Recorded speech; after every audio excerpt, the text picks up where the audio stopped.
while. He's got bags of enthusiasm, and he's just a really nice guy. So I hope what he shares with you this evening is of value. I hope you enjoy it, and I would like to introduce you to Scott McPherson. Hey.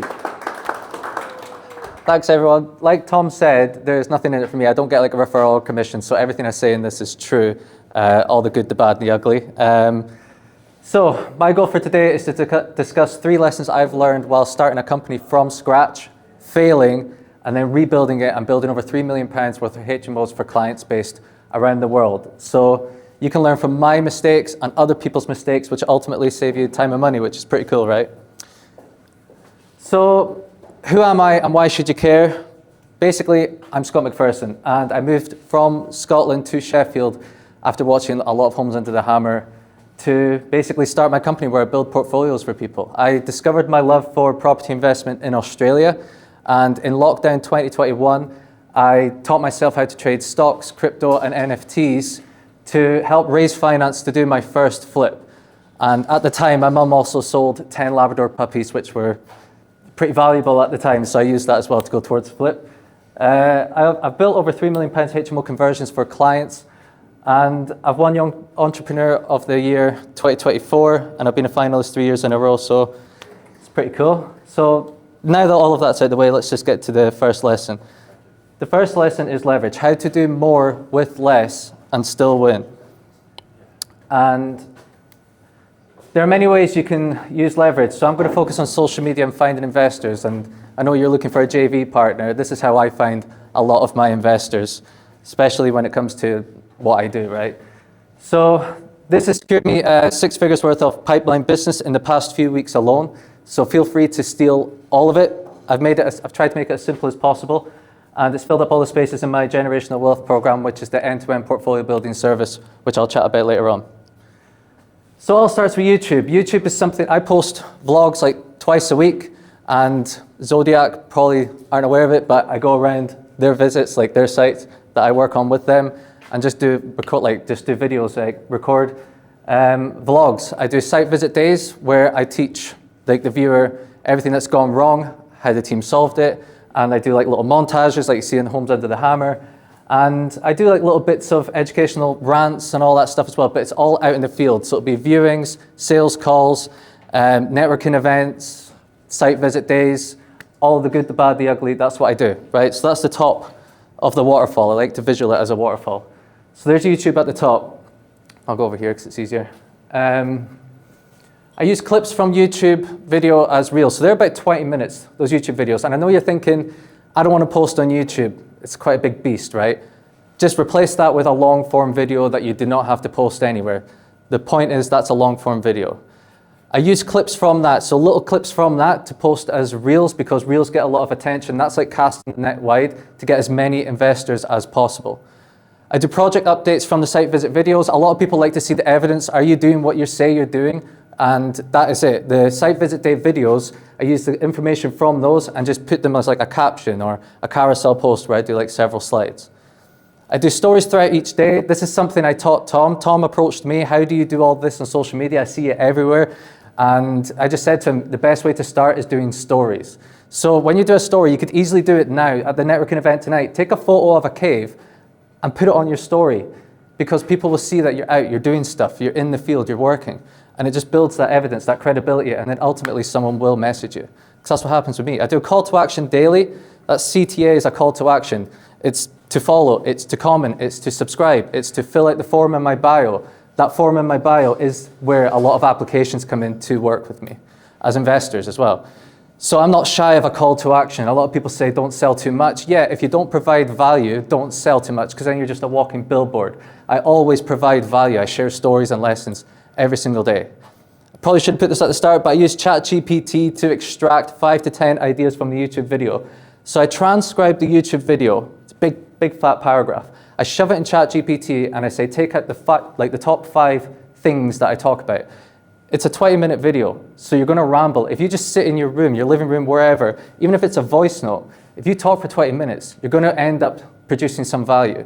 And you're gonna come up with ideas in real time that you never could have thought of while sitting down, like writing ideas down. So I extract the 5 to 10 ideas, and those are carousel posts that I post as well. Carousel and static posts are just when you see an image, like that's just what that is. I do the static posts, put them on Facebook. So you can see I'm starting to reuse things, shove them on Facebook, and I post into 6 property groups on Facebook here. Now, these are the 6 groups that I post in. There are loads more. Feel free to join them, post in them, because they have hundreds of thousands of people in them. So I've only got a few thousand followers across all platforms. It's not that huge, right? Whereas this, might be easier for you to see, they have hundreds of thousands. That's where I get clients from as well. That's where I raise finance from as well. That is where I get a lot of investors, because I'm spreading it to a lot of people. And all I'm doing is when I post, I just select 6 groups. It's literally 5 seconds of my day to reach 6 figures worth of people, which is pretty cool. On LinkedIn, I have a newsletter. I'll talk about that in a minute. But I just reuse the Facebook post, which I got from Instagram, and I post it on LinkedIn. Again, it's just another like 10 seconds of my time. Kit is where I do my newsletter. And you might be thinking, Scott, this is a lot. I'm not going to be able to do all of this. Trust me, I'll explain it in a second. Again, I use ChatGPT to generate 5 ideas. So they're basically the same point. I only have to do it once, right? And then convert that, each idea into a newsletter.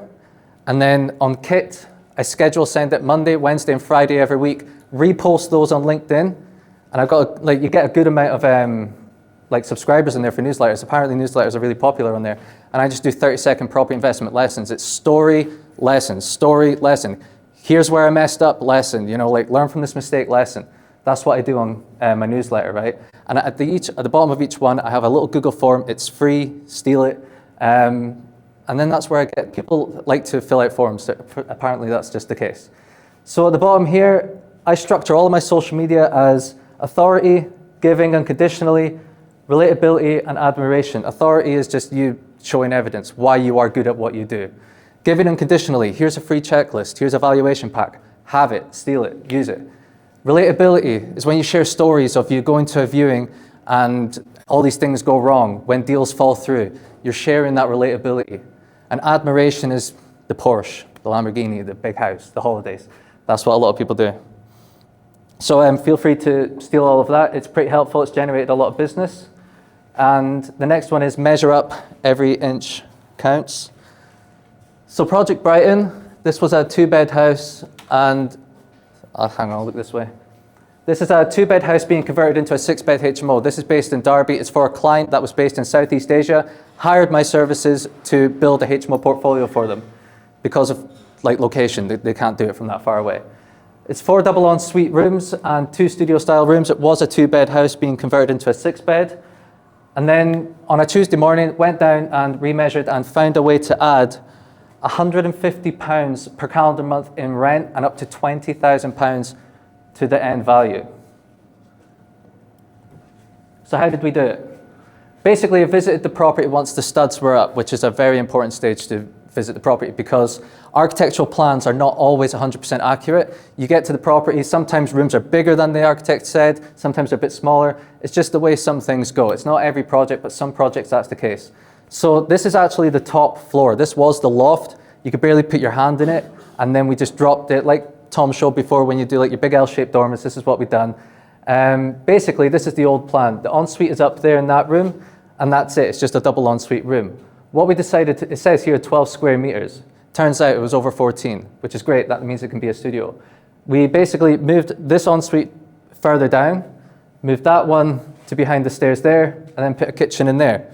And there's your £20,000 in end value because it's based off the rents. Studios get more rents. So more end value, more money per calendar month. And I didn't charge my client a penny for that. It was just pretty cool doing it. It only took about an hour. I just had to get them to agree. And it cost, I think we got here, it cost about £6,000 to do, which was pretty cool. So yeah, make sure when the studs are up, just to remeasure. You never know, you could get more out of the floor space, maximize every inch, or it could turn out to be a little bit smaller, and then you have a good opportunity to reconfigure and make sure that it's fine. You don't want to get to the end of the project, right? So lesson 3 is framing. Ensure the hard times beat the strength into you and not out of you. So I've taught you how to get money to come to you. I've taught you how to make money come out of thin air, However, when you get all of this business, you're under a lot of pressure, problems come up, and yeah, it's pretty cool to talk about this. I'm going to tell a story, but I'll circle it right back and then end it on a high, trust me. So, to bring it back to February, I got a call from my mum, and they live in Inverness, that's where I'm from, and they're from, like half my family's from Wolverhampton. I got a call from my mum saying that your granddad has had a stroke, it's pretty serious, we're going to come down and see him, which was Wolverhampton. So I said, right, okay, I'm going to come down too. And I saw them, met them in the hospital. It was quite a bad stroke, you know, but he still had his personality, and we had hope that he was going to get better. So we stayed with him for a few days and then came home.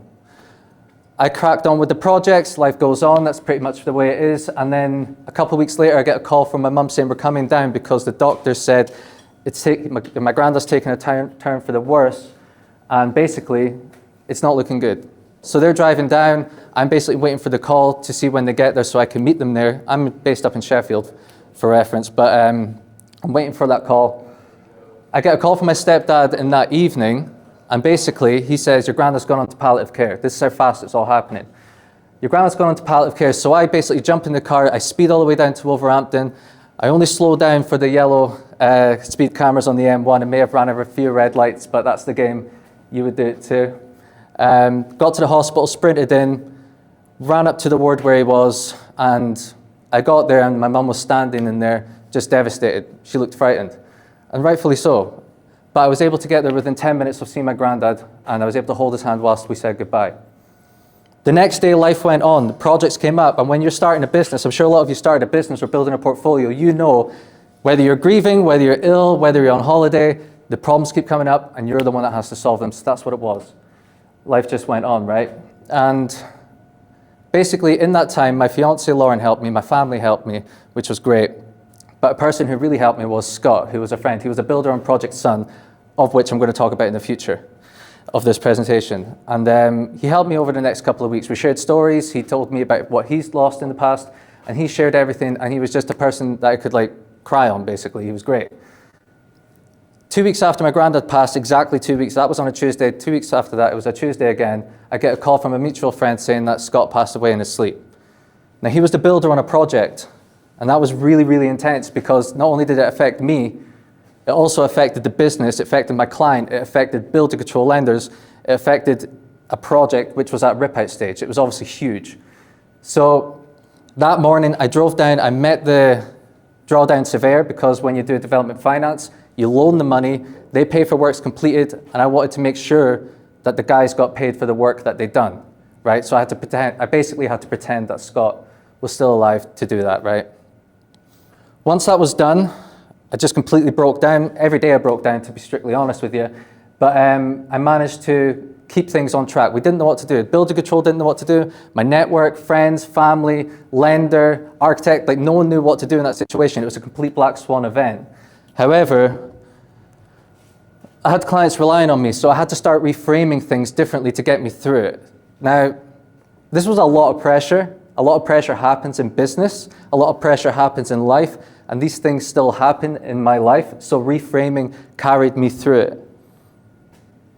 So I stopped asking why is this happening to me, because I did feel sorry for myself a little bit. I did feel a bit like a victim. I just felt like this is always happening to me, why me? And I started saying this is what hard feels like. I wrote down every day in my planner, this is what hard feels like. As you all know, when you're starting something difficult, business, portfolio, fitness journey, anything, you know it's going to be hard. But when it gets hard, sometimes you think, why is this happening to me? Just remember, this is what hard feels like. It gives you permission to feel shit in that moment. You know that it's hard. This is what you expected, and this is now reality. And I'm using this frame right now as I speak. I've never spoken before. All of you looking at me right now scares the shit out of me. And honestly, I do have bad anxiety. So right now is I've skydived, I've traveled the world, I've started a business, moved to Australia, done all of that, never scared me. This is something I never do. And have you ever been to a networking event where you have to do a 20-second pitch? I used to run out. I used to drive home. And that was in the last few months. I'd be sat in my new suit trying to look smart, and I would literally just drive home. I'd go to the toilet and go. you know? And then I'd record it in my YouTube video. I'm very transparent in my YouTube videos, by the way. I'm driving home from a networking event that I just freaked out and ran away from. However, this is what I've told myself today, and this is what I'm doing now, man. It's pretty cool. So another thing is when you're starting, and I know a lot of you guys are successful, but you may start something new in the future. When I moved down to Sheffield, I didn't know anyone, had no money, had no network, no connections, no anything. So rather than saying I've got nothing, I kept saying to myself, if you have nothing, that's great. That means you have nothing to lose, which makes you dangerous. I didn't care what people thought of me because no one knew me. I could make mistakes. I could go up to people and make myself look like an idiot. I didn't matter because no one knew me. So then it made me dangerous. It's the same situation, it's just a different outcome, right? So the pain doesn't vanish. I'll tell you that much, the pain does not vanish, but it gains a purpose. The chaos doesn't shrink, you grow around it, and the goal doesn't change, your willpower to reach it does. So like I said, the facts don't change. The outcome does. The situation, like in that situation that I was in, even right now, the facts are literally the exact same. But when your outlook on it is different, the outcome is different, right? So losing a builder mid-project can be seen as everything is falling apart. And trust me, I thought everything was falling apart. Years of hard work all coming down to a close. Everyone's looking at me. How am I going to solve it?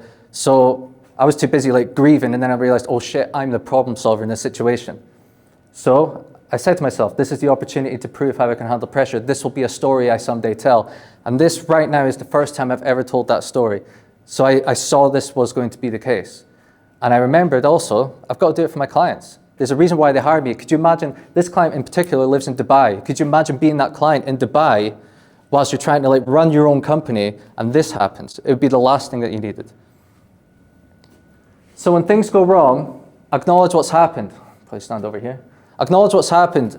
The reality is the situation. The facts are the facts, like I said. You can't get around it. Just acknowledge it, detach yourself from it and look at it objectively.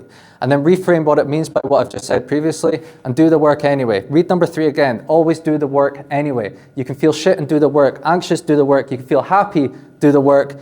Ultimately, the work needs doing. Just do the work anyway. That's what I kept doing.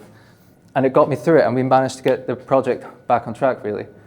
But to be brutally honest with you, I was ready to quit. I told Lauren, who's my fiance, I don't have much left in me. I needed the next project to go well. Because after all, like Tom said earlier, we are human at the end of the day, not a robot. There's only so much I can take. And as a service provider, it's actually pretty brutal admitting that when you think, I can't really be telling people that I'm going to quit, but that's just the reality of the situation.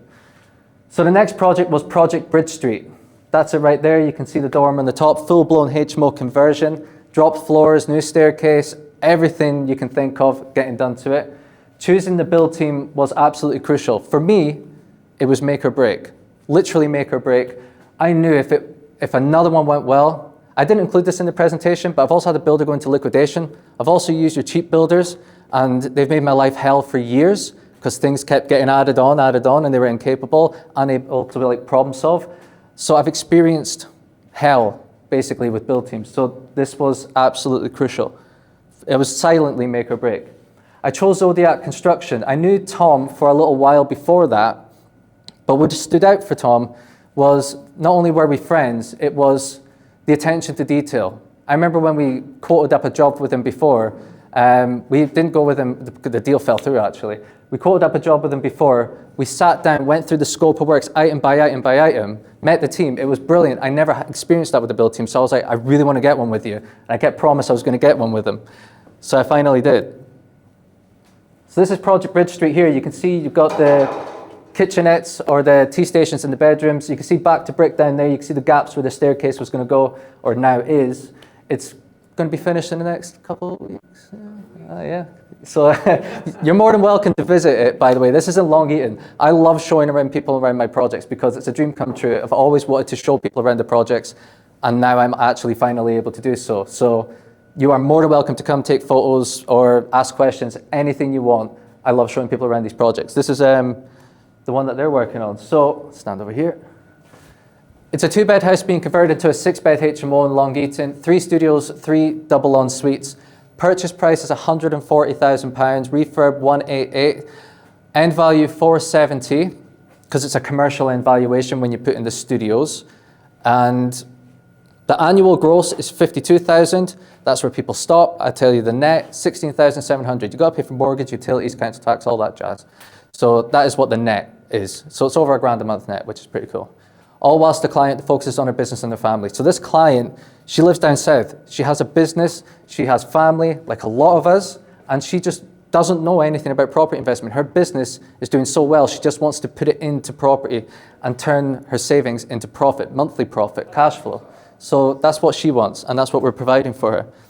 And I don't know if I put it in this, but she loved this build so much, she's wanting to do another one already and is constantly chasing to refinance to do another one, and is bringing her friend up from London to meet Tom, to meet me again, and get her involved as well. Friends, like starting to refer her network, which is pretty cool. So due to the love and support of Lauren, friends and family, reframing and the reliability of Zodiac Construction, I was able to focus on other projects and build the pipeline. I was able to go back working on the business. At one point, I thought I was moving up to Scotland, and I haven't included this, but I was a lifeguard. Like, I was a lifeguard before this, and I was like, you know what, fuck it, I'm going to go back to lifeguard. And it was just sitting watching people do breaststroke, easy, so I'm going to do it. Like, easiest job in the world. It wasn't like Baywatch. So I was able to go back and building my company again, building my dream again. And I was able to onboard more clients for my service and find a JV partner to build my own portfolio. Like I said, through social media, that's how I got that, and that's how I got business. It's pretty cool. And I'm able to spend more quality time with Lauren, friends, and my family, because when you're starting something out, all of your time and attention goes to it. And I'm still really busy. However, I was able to spend quality time. I wasn't just freaking out about everything all the time, you know. So I was able to create the generational wealth program as well. This didn't exist at the start of this year. It was a dream I had for years. I was able to create it. So basically, most deal packagers, that's what you want to call us, they just find you the deal and they give you a pack and they send you on your way, which is great. Works for a lot of people. If you're an experienced HMO investor, that works for you. Brilliant. You know, I don't see why not. However, the generational wealth program, what I do is I sit down with you and we figure out your goals. It's usually cash flow. It's usually I want to quit my 9 to 5. I want to spend time with my family, friends. I want to do all of this. And I need X amount cash flow per calendar month to replace my income and do so. So we reverse engineer your goals. We spend a lot of time doing that. And we put a 5 to 10 year plan in place depending on your goals. All of this jazz as well. So you got access to the power team, broker, builder, solicitor, architect, structural engineer, everything you need. You have full access to it, and I'll be the one in control and instructing them. Builders sat at the back there. So to support you, I'll support using the team effectively and manage the conveyancing for you. So not only do I find the deal, put it back together and make sure it aligns with your situation, basically I'll handle the conveyancing as well for you. So offer accepted, and then I initiate the full team. I had an offer accepted yesterday for a client, and the team's already in. So we're getting the architects in, we're getting the build team in, we're getting the broker, everything's been instructed and everything's ready to go. Like yesterday morning, for example, put an offer in, got it accepted, and sold to a client. So that's how fast we do it, right? Then the project management side of things. So when you get the conveyancing done, you get the keys collected, you have to get everything, you have to get the thing fully compliant, ensured everything ready to go, right? And sitting down with Tom, sitting down with architects, sitting down with everyone to get it the best way possible, the best way you want it.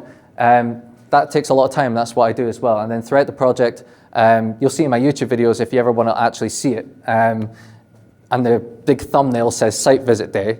You'll literally see that I go to the project and record everything, take photos of everything, make sure what's needed to be done is being done. And then, like I said, I go to the project, work with the builders, see if we can add value, create more money. Or if Long Eaton come out with a new problem, like when they say you can't have 3 amenities, which is cooking, sleeping, and bathroom facilities, I immediately go down and meet Tom and Jason, and we literally reconfigure the property in real time to meet the new standards, whilst keeping the same cash flow, keeping the same end value, and not increasing the renovation amount as well. That was really cool, how we managed to do that. My client was down focusing on her business. That's why they hire us to do this sort of thing. The refinance and compliance, when the build finishes, I handle all the refinance, make sure that you get the end value that you want. I meet the valuers on site, and I meet the valuers, make sure that we get the end value, like I said, just do the valuation report and such, get the thing fully compliant, work with a lettings agent that I absolutely trust, that I'm really good friends with, and we make sure that we get the rooms rented out. Let and forget, that's what it says at the bottom. It doesn't stop there. A lot of people do one-stop shop. Like I said, this is a 5 to 10 year plan. We're focusing on the next one and the next one. But it's not just HMO conversions, else you'd be very highly leveraged. You want to diversify into buy-to-lets, protect the whole portfolio, make the whole portfolio look better, right? Start diversifying and protecting it. So that's what we do. We basically do that. Don't even know what's next. Project Sun. This is Scott's project, and we're about to finish what he started. I wanted to wrap it up with this. So this is very similar to Bridge Street. 3 studios, 3 double en-suites. It's more of a green interior. You know, you've got your extension, the L-shaped dormer, you've got everything. Drop floors, you know, the full whack. And then that one's coming to an end in the next couple of weeks also. So, a bit more detail about it here. It's a terraced house being converted into a 6-bed HMO, 3 studios, 3 double en-suites. It's in Derby, it's the centre of Derby, which is pretty cool, and it's finishing at the end of this month. It's similar figures to Bridge Street. Like I said, about 52,000 a year and gross, around 16,000 net. I can't say for certain because the rooms aren't rented. You know, I don't want to lie to you all, but that's what we estimated, and that we've had the lettings agent out repeatedly because we're in the closing weeks, and that is what they're saying also. Again, if any of you would like to come and see the project, I'd be more than happy to walk you through it. I won't try and sell you anything. My dream has always been to show around people projects that I've worked on. That is it. That is just a huge goal of mine. I used to go to people's projects, and I recommend you do this as well if you're starting out. Reach out to people on Instagram and go to their projects and just ask them loads of questions. Look, touch, and feel what they're doing, because then it puts it into reality, and then it makes you know that this is actually real. And I used to ask people, what does it feel like to actually be able to do like a project? And now I can actually offer the same to people too. So that's it. I hope you learned something useful. If you want to chat about the projects, reframing or anything like that, I'll do it after. Literally too scared to do a Q&A. That's just the reality. And that's it. If you want to follow me on socials, there you go. Yay! I think you did an outstanding job there. And for someone who's not spoken from